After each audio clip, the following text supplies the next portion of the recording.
আসসালামু আলাইকুম। আমার নাম জেরিন আফরিন। উপস্থিত সবাইকে জানাই আমার সালাম ও শ্রদ্ধা।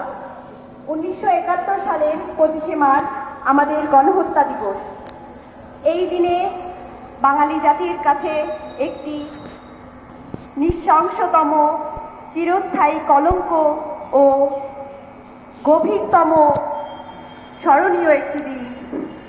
এই দিনে বাঙালির ইতিহাসে রচিত হয় একটি মহান দিন।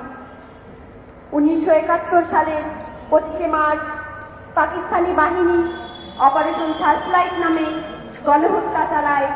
এতে শহীদ হন 30 লক্ষ মানুষ। 1971 সালের 25শে মার্চ প্রথম প্রহরেই তারা ঢাকা শহরে এবং সারা দেশে হত্যাযজ্ঞ চালায়।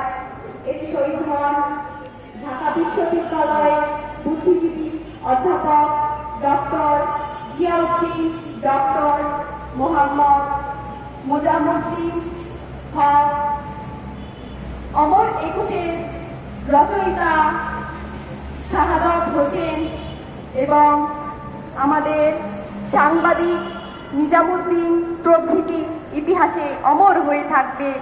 পাকিস্তানি বাহিনী ভেবেছিল তারা বাঙালির স্বাধীনতার স্বপ্নকে ধ্বংস করে দেবে। তারা এই প্রতিজ্ঞা নিয়ে হত্যাযজ্ঞ চালায়।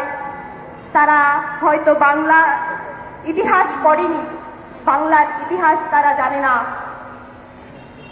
আমাদের 25 মার্চের পরেই আমরা স্বাধীনতা ঘোষণা করার পরেই আমরা স্বাধীনতা অর্জন করি। এই স্বাধীনতা আমরা স্মরণীয় করে রাখলেই আমাদের চলবে না, আমাদের এই দেশপ্রেম দেখাতে হবে। কবি শাহাবুদ্দিন নাগরীর সেই মুক্তিযুদ্ধ কবিতার ইতিহাস আমাদের মনে রাখতে হবে। দেখিনি আমরা ভাষার মিছিল, দেখিনি মুক্তিযুদ্ধ, আবার বৃদ্ধ বনিতা কিভাবে হয়ে উঠেছিল যুদ্ধ। দেখিনি হায়না হানাদার আর দেখিনি শহীদ ভাইকে আমার, দেখিনি কিভাবে শহর নগরে হয়েছে রক্ত বন্যা। জীবন দিয়েছে 30 লক্ষ স্ত্রী পুত্র কন্যা। আবার ঘুরে ঠিক ঠিক যাব মুক্তিযুদ্ধে।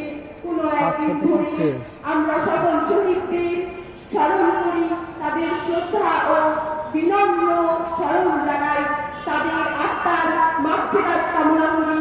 এই বলে আমি আমার বক্তৃতা শেষ করলাম।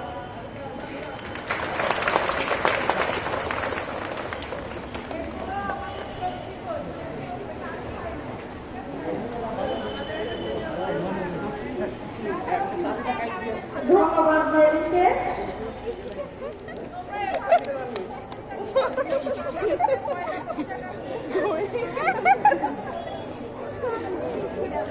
ক্যামেরাম্যান ভালো না,